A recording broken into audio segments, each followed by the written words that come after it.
I mean, even when you have some, it's not enough. I mean, I couldn't even make it through a night without having to wake up in the middle of the night just to do some, just to be able to go back to sleep, just to make it to in the morning. The outside appeared normal. He went to college and he had 3 jobs. But it was only a matter of time before the appearance of normal wore off. It's like you buy enough energy to be able to buy a little bit more energy later on with the drugs. I mean, it's no way to live. It controls you completely. Opiate addiction is reaching beyond our youth into an unexpected demographic. This is the 50-year and older users, and we don't hear about them very often. But in just 1 year, 2.7 million Americans over the age of 50 abused prescription painkillers. So what has caused such an increase in drug addiction within this demographic? 1 out of 10 Americans suffers from chronic pain. And that's an issue in our country, and this is the go-to medication to address that pain, even though unfortunately there is no evidence supporting the use of opioids for chronic pain. The addiction can start through treatment of chronic pain or invasive procedures like back surgery. Don knows the struggle of an opiate addiction after 50 because he lived it. I would use probably up to 300 milligrams a day. Wow, 300? 30 milligrams. Of Oxycontin? Roxy's. My day would be basically just seeking drugs, seeking opiates. It wasn't a euphoric feeling anymore. It was just a maintenance type feeling so that I could function throughout the day. I would be able to work. I would be able to drive. I would be able to take a shower.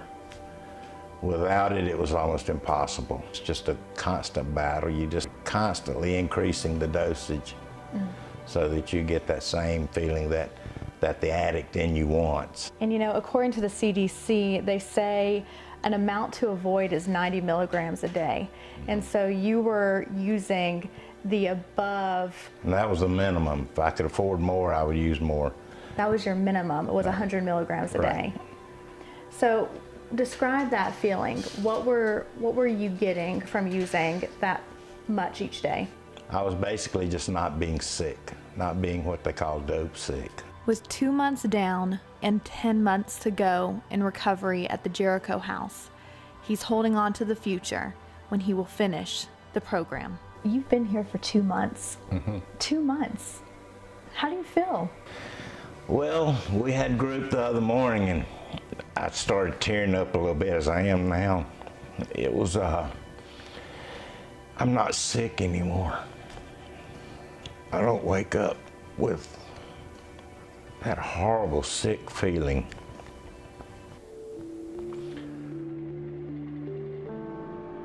Academic excellence came easy for Brantley.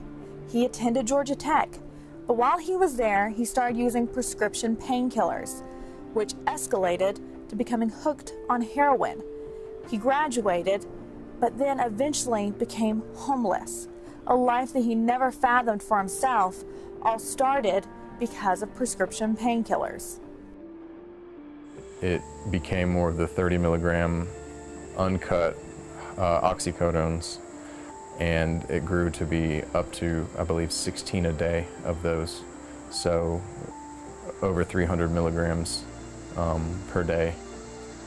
As their tolerance continued to grow, Don and Brantley started using well over the recommended dosage.